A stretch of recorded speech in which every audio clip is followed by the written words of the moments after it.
얼마 전에 미국 하와이주 마우이 섬에서 일어난 산불은 미국 역사상 가장 참혹한 산불이었다고 합니다.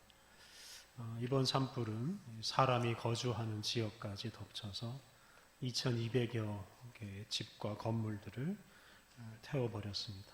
그래서 많은 마을들이 불에 타서 통째로 사라지기도 했습니다. 사망자와 실종자를 합하면 1000여 명이나 됩니다. 그 피해 지역의 사진과 영상들을 보았는데요. 정말 참혹해서 마치 지옥을 보는 듯 했습니다. 수요기도의 시간에 자주 말씀드립니다만 최근 일어나는 소위 기후재앙, 이 기후재앙이 점점 심해지는 것은 우리 인간에 대한 자연의 보복이라고 생각합니다. 우리 인간이 다른 피조물들을 지나치게 함부로 대하고 있습니다.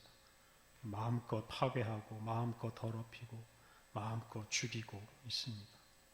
수많은 동식물들이 우리 인간 때문에 멸종하고 우리 인간 때문에 산과 들이 파헤쳐지고 땅과 물과 공기가 더러워졌습니다. 어리석은 우리 인류는 자기가 살아가는 그 환경을 엉망진창이 되게 만들었습니다. 이 때문에 우리의 생활은 점점 더 어려워지고 있습니다. 그런데 아직도 많은 나라들과 사람들이 이런 현실을 심각하게 받아들이지 않고 있습니다. 일본은 지난 주간에 후쿠시마 원자력 발전소에서 나오는 오염수를 바다에 방류하기 시작했습니다. 이것은 인류가 공동으로 사용하는 바다에 대한 범죄이고 바다를 지으신 하나님께 대한 범죄입니다. 일본이 오염수를 왜 바다에 버리겠습니까? 그 물이 자기들 주장대로 깨끗하고 안전하다면 굳이 버릴 이유가 없습니다. 그 물이 해롭고 위험하기 때문에 버리는 것입니다. 세계 모든 나라들이 일본을 따라서 그냥 자기 나라 이익만 생각하면서 핵물질 같은 그런 독성 물질들을 바다에 함부로 버린다면 바다나 그 바다에 사는 생물들이 다 어떻게 되겠습니까? 그동안 우리 사람이 이 바다에게 저지른 범죄가 너무나 큽니다. 지금 바다 곳곳에 우리 사람들이 버린 쓰레기가 쌓여가고 있습니다. 심지어 바다를 공식적으로 쓰레기장처럼 사용하는 나라들도 많습니다. 우리나라도 마찬가지입니다. 우리나라는 지금 서해에 한 곳, 동해에 2곳, 총 3곳을 바다 쓰레기장으로 지정하고 그곳에 쓰레기를 버리고 있습니다. 21세기 들어서 국제적인 합의에 따라서 쓰레기 배출량을 줄이고는 있습니다만 여전히 바다 쓰레기장이 유지되고 있습니다. 많은 학자들이 바다가 우리 인류를 지켜줄 최후의 보루라고 말합니다. 다시 말하면 바다가 우리 인류 생존의 최후의 보루입니다. 우리가 잘 알고 있듯이 바다가 이 지구 표면의 70%를 덮고 있습니다. 이렇게 바다의 면적이 넓고 또한 깊기 때문에 그 덕분에 우리 인류와 많은 생물들이 이 지구에서 살아갈 수 있습니다. 근데 이렇게 중요한 바다를 더럽히면 인류는 결국 멸종할 것이라고 많은 학자들이 입을 모아서 말하고 있습니다. 바다는 특히 그동안 온갖 더러운 것들을 깨끗하게 하는 역할을 해왔습니다. 육지에서 흘러드는 더러운 것들을 바다가 깨끗하게 만들어서 다시 하늘로 돌려보내는 역할을 했습니다. 그러니까 이 바다가 이 지구의 자정 기능을 수행한 셈입니다. 그런데 앞서 말했듯이 이 바다로 유입되는 쓰레기가 점점 많아지고 또 독성 물질도 많아지다 보니 이 바다가 점점 그 자정 기능을 잃어버리고 있습니다. 세계 곳곳에 오염된 바다가 늘어나고 있습니다. 쓰레기로 가득 차서 바다 기능을 못하는 바다들이 많아지고 있습니다. 이런 상황에서 우리 인류가 바다를 깨끗하게 하는 노력은 하지 않고 오히려 더 더럽히기만 하면 우리 인류의 미래는 점점 어두워질 것입니다. 사실 많은 사람들이 이미 늦었다고도 말합니다. 바다의 수온은 점점 높아지고 바다는 더 더러워질 것이고 그로 인해 더 심한 기후변화와 기후재앙이 인류를 위협할 것이라고 말합니다. 불과 20, 30년 안에 그러한 일이 일어날 수도 있다고 경고합니다. 그런데도 각 나라들이 환경 문제, 기후변화 문제에 대처한다고는 하지만 그냥 신용내기에 불과합니다. 여전히 경제를 발전시켜야 잘 살 수 있다는 그런 어리석은 생각에 빠져 있습니다. 돈만 있으면 잘 될 거라고 생각하는 사람들이 너무나 많습니다. 그러니 우리 인류에게는 희망이 없다라고 단정적으로 말하는 사람도 많습니다. 하나님께서 우리 인류를 그냥 두시면 우리 인류는 자신의 그 죄악과 어리석음 때문에 결국은 다 망해버리고 말 것입니다. 오늘 우리가 봉독한 말씀은 우리의 희망이 어디에 있는지를 잘 말해줍니다. 요즘 우리가 자주 이사야 40장 이후 말씀을 묵상하고 있습니다. 이 이사야 40장 이후 말씀은 유대인들이 나라가 망한 후에 바벨론에서 포로 생활을 할 때 하나님께서 주신 희망의 말씀입니다. 당시 거대한 바벨론 제국에서 살고 있는 유대인들은 극소수에 불과했습니다. 그들의 수가 1, 2만 명 정도였습니다. 게다가 그들은 망한 나라, 남왕국 유다의 사람들이고 대부분 바벨론 사람들의 노예로 살고 있었습니다. 이런 유대인들이 바벨론에서 자기 목소리를 내면서 자기 권리를 주장하면서 살기가 어려웠습니다. 그들은 바벨론에서 영향력이 하나도 없는 민족이었습니다. 바벨론 사람들이나 권력자들이 유대인들을 다 없앤다고 해도 아무런 문제가 일어나질 않습니다. 마음껏 무시하고 마음껏 미워해도 문제가 없는 민족이었습니다. 그러니 그런 소수 유대인들이 바벨론에서 어떤 대접을 받으며 살았을지 우리가 충분히 상상할 수 있습니다. 무시당하고 미움받으며 살다가 흔적도 없이 사라지는 것이 바로 이 유대인들의 운명이었습니다. 이런 상황에서 많은 유대인들이 하나님을 원망하며 살았습니다. 또 어떻게 해서라도 살아남을 생각에 하나님을 버리고 바벨론의 신을 섬기는 사람도 생겨났습니다. 그런 사람들에게 하나님께서 당신의 선지자들을 보내서 희망의 말씀을 선포하게 하셨습니다. 오늘 읽은 말씀도 그런 희망의 말씀 중 하나입니다. 오늘 본문 1절과 2절에서 하나님은 유대인들에게 이스라엘 민족의 조상인 아브라함과 사라를 생각하여 보라고 권면하십니다. 1절에 너희를 떠낸 반석과 너희를 파낸 우묵한 구덩이를 생각하여 보라라고 말씀하시는데요. 여기서 너희를 떠낸 반석, 너희를 파낸 우묵한 구덩이는 바로 이스라엘 민족의 기원 또는 이스라엘 민족의 조상을 말합니다. 이스라엘 민족의 조상은 아브라함입니다. 특히 아브라함이 아내 사라를 통해서 낳은 자손이 바로 이 이스라엘 민족입니다. 하나님은 이스라엘 민족의 기원이 되는 아브라함과 사라를 생각하라고 말씀하십니다. 한때 거대한 민족을 이루었던 이스라엘 민족은 단지 두 사람, 아브라함과 사라에게서 시작되었습니다. 2절을 보면 하나님께서는 아브라함이 혼자 있을 때 그를 부르시고 그에게 복을 주어서 창성하게 하셨다고 말씀하십니다. 아브라함은 역사적으로 보면 이 고대 바빌로니아 시대 사람입니다. 그는 고대 메소포타미아 문명의 중심지였던 우르 사람이었습니다. 그런데 하나님께서는 그 문명의 중심지 우르에 사는 아브라함을 그곳에서 떠나게 하셨습니다. 그리고 문명이 전혀 발달되지 않은 땅 가나안 땅 변방으로 가서 살게 하셨습니다. 특히 고향과 친척들을 다 버리고 혼자서 그 가나안 땅에 정착하게 하셨습니다. 당시에는 혈연이 기반이 되는 마을 공동체가 개인의 운명을 좌지우지하던 시대입니다. 마을 공동체에서 떠나면 나그네나 불법 체류자 신세가 되어서 생명의 위협을 받는 사람들이 많았습니다. 그런데 하나님께서는 아브라함을 그런 마을 공동체로부터 친척 공동체로부터 떠나게 하시고 나그네로 살게 하셨습니다. 친척과 고향집을 떠난 아브라함은 이리저리 옮기며 살아야 했습니다. 그러면서 많은 사람들에게 박해를 받기도 했습니다. 하지만 그가 죽거나 망하지 않았습니다. 그는 하나님께 복을 받아서 많은 민족의 아버지가 되었습니다. 특히 이스라엘 민족의 조상이 되었습니다. 아브라함은 문명 세계로부터 멀어지고 고향과 친척으로부터 떨어져서 혼자 지내는 신세가 되었지만 아브라함은 결코 망하지 않았습니다. 정반대로 창성했습니다. 하늘의 별과 바다의 모래처럼 많은 사람들의 조상이 되었습니다.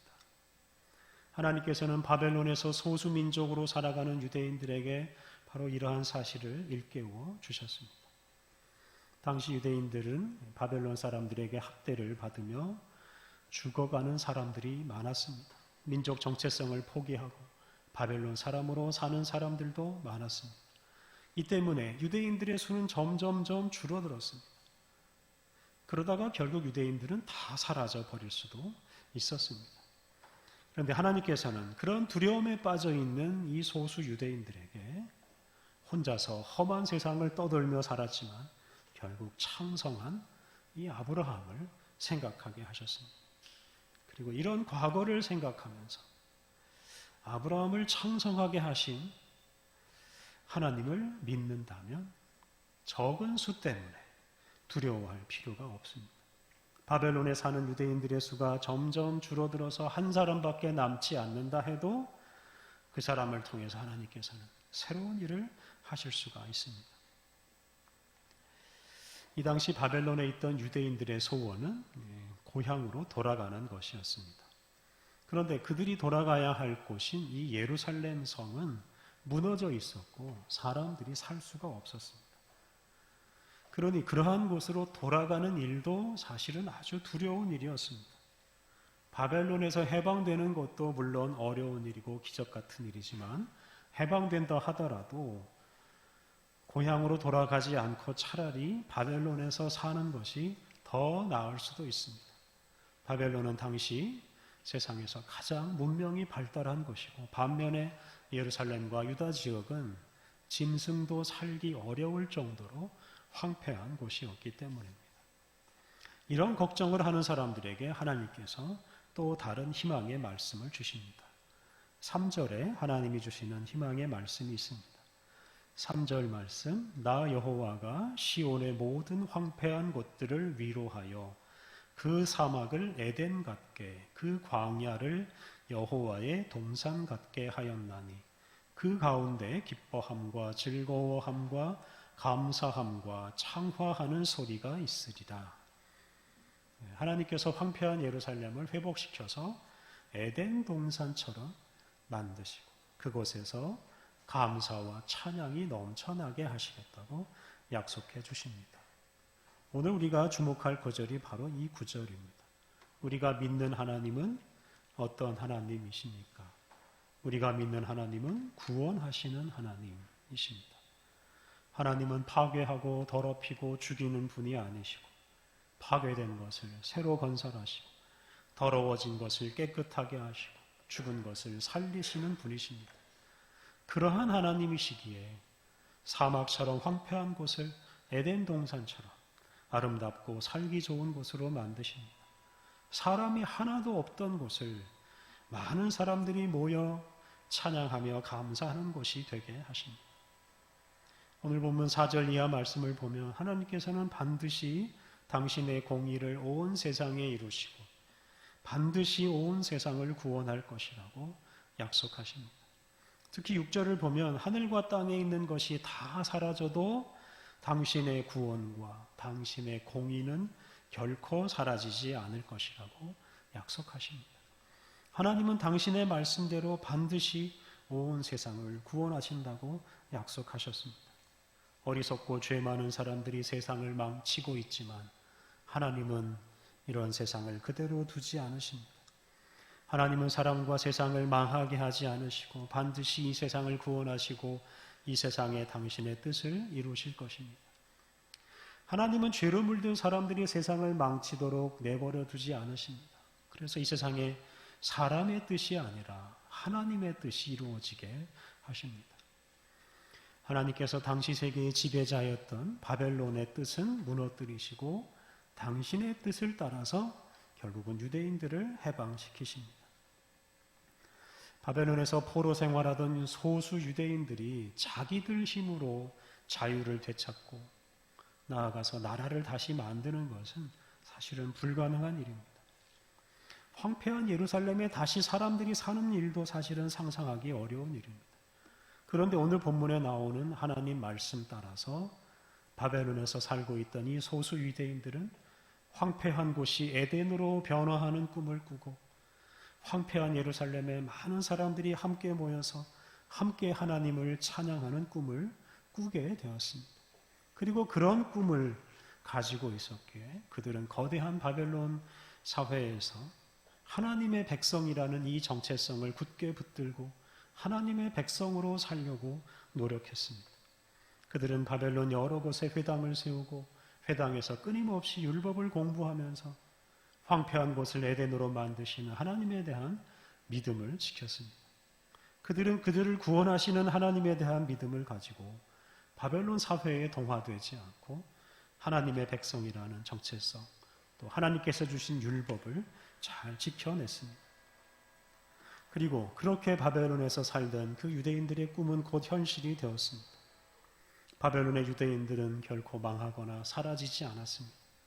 그들은 하나님의 기적 같은 은총으로 바벨론에서 해방되었고 고향으로 돌아와서 예루살렘 성과 예루살렘 성전을 재건하고 그곳에 하나님을 찬양하는 새로운 공동체를 만들었습니다.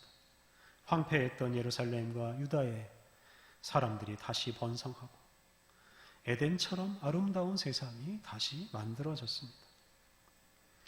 그리고 그러한 삶으로 황폐한 곳을 에덴으로 바꾸시는 하나님을 세상에 드러내고 하나님의 영광을 드러냈습니다. 우리가 사는 세상은 점점 황폐해지고 있습니다. 지금 이 순간에도 세계 곳곳에서 산불이 계속 일어나고 있고 타고 있습니다. 그로 인해 많은 사람들의 삶의 터전이 사라져버리고 많은 사람들이 목숨을 잃고 꿈을 잃어가고 있습니다. 마우이 섬에서 일어난 것 같은 산불이 앞으로 더 자주, 더 크게 발생할 것이라고 합니다. 그리고 우리 사람에게는 그런 산불을 막아낼 힘이 없습니다. 지금도 사람이 끄지 못하는 산불이 계속 일어나고 있습니다. 이 때문에 우리의 미래는 어둡기만 합니다. 이런 세상을 살아가는 우리 그리스도인들의 사명이 무엇이겠습니까? 그것은 바로 황폐한 곳을 에덴으로 만드시는 하나님에 대한 믿음을 굳게 하는 것입니다. 그리고 그러한 믿음을 굳게 하고 하나님의 백성답게 하나님 말씀 따라 살아가는 것입니다. 이 세상에는 여전히 깨닫지 못하고 돈이나 과학기술의 힘으로 문제를 해결하려고 하는 사람들만 많습니다. 하나님 말씀 따라 사는 것에는 관심이 없습니다. 이러한 세상에서 우리들이 황폐한 곳을 에덴으로 만드시는 하나님에 대한 믿음을 더 분명하게 고백해야 합니다. 오늘 읽은 신약의 말씀은 사도 베드로의 유명한 신앙 고백 이야기입니다. 베드로는 로마 황제의 이름을 따서 만든 도시인 이 가이사랴 빌립보라는 곳에서 예수님에 대한 자신의 믿음을 고백합니다. 그는 예수님이 그리스도시요 살아계신 하나님의 아들이라고 고백했습니다. 당시는 로마 제국과 로마의 황제가 세계를 지배하고 있었습니다. 갈릴리 호수 주변에서 주로 가난한 사람들을 만나며 가난한 사람들에게 복음을 전하시던 예수님은 그런 로마 황제에 비하면 초라하기 그지없는 분입니다. 그런데 베드로는 예수님이 그리스도요, 진정한 왕이요, 구원자라고 고백했습니다. 그는 로마 황제보다 예수 그리스도를 더 높이 예수 그리스도에게 이 세상에 구원의 소망이 있다고 고백했습니다. 사도 베드로뿐만 아니라 예수님의 많은 제자들은 이러한 고백을 함께하고 온 세상을 두루다니며 예수님이 그리스도요 구원자라고 고백하였습니다. 그 결과로 로마가 지배하는 폭력적이고 절망적인 세상에서 많은 사람들과 많은 민족들과 나라들이 예수 그리스도 안에서 새로운 희망을 발견하고 예수님 안에서 해방을 경험하고 새로운 생활을 하게 되었습니다. 오늘 우리 시대의 기후위기로 희망을 잃어가는 시대에도 예수 그리스도가 우리의 유일한 왕이요 구원자라는 이 믿음의 고백이 필요합니다. 오늘 우리 시대 사람들이 엉뚱한 곳에서 희망을 찾고 있습니다. 기술도 돈도 많은 부자 나라들, 강대국들이 앞장서서 기후변화 문제를 해결해 주기를 기대합니다. 하지만 부자 나라나 강대국들이 그러한 일에 앞장서질 않습니다. 그들은 자기들이 가진 것, 그것으로 자기들 욕심 챙기기에 급급할 뿐입니다. 그런 부자 나라들이나 강대국들 때문에 오히려 기후위기가 더 심각해지고 있습니다. 이런 시대에 베드로가 로마 황제가 아니라 예수 그리스도가 진정한 구원자요 왕이라고 고백한 것처럼 우리 그리스도인들은 예수 그리스도 안에 살 길이 있고 예수 그리스도 안에서 황폐한 세상이 에덴 같은 곳으로 다시 변화될 수 있다는 그 소망이 있다는 것을 분명하게 고백하며 살아야 합니다. 그리고 오직 예수님 말씀 따라 살아가야 합니다. 사랑하는 성도 여러분, 하나님은 우리를 사랑하시고 우리를 구원하십니다. 하나님은 황폐한 곳을 에덴 동산처럼 아름다운 곳으로 변화시키십니다. 돈이나 기술이나 군사력이 아니라 오직 예수 그리스도가 이 세상의 희망이요 이 세상을 아름답게 변화시키십니다. 우리들이 이러한 믿음과 소망을 분명하게 고백해야 하겠습니다. 돈이나 기술이나 힘으로 자기 욕심을 채우며 살 것이 아니라 그러한 것들, 돈이나 과학기술이나 권력의 능력을 불신하고 포기하고 오직 예수님 말씀 따라 살아가야 하겠습니다. 우리들이 오직 예수님을 구원자라고 고백하고 오직 예수님 말씀 따라 살아감으로 이 세상에 진정한 희망을 주는 사람이 되어야 하겠습니다. 함께 기도하겠습니다. 황폐한 땅을 에덴 동산처럼 변화시키시고 감사와 찬양이 넘치는 곳으로 만드시는 하나님, 사람들의 어리석음과 탐욕과 죄악 때문에 점점 황폐해지는 세상을 긍휼히 여겨 주옵소서. 군사력과 돈과 기술이 지배하는 세상에서 점점 희망을 잃어가는 우리들을 긍휼히 여겨 주옵소서. 하나님, 우리들이 온 세상을 구원하시는 주님을 높이며 온 세상의 유일한 왕이신 예수님에 대한 믿음을 더 분명하게 고백하며 살게 하옵소서. 우리가 하나님의 백성이요 예수 그리스도의 제자라는 이 귀한 정체성을 굳게 지키며 살게 하옵소서. 우리들이 가는 곳마다 황폐한 곳을 에덴으로 만드시는 하나님을 드러내며 살게 하옵소서. 그리하여 이 세상이 주님 안에서 새로운 희망을 얻게 하옵소서. 예수님의 이름으로 기도드립니다. 아멘.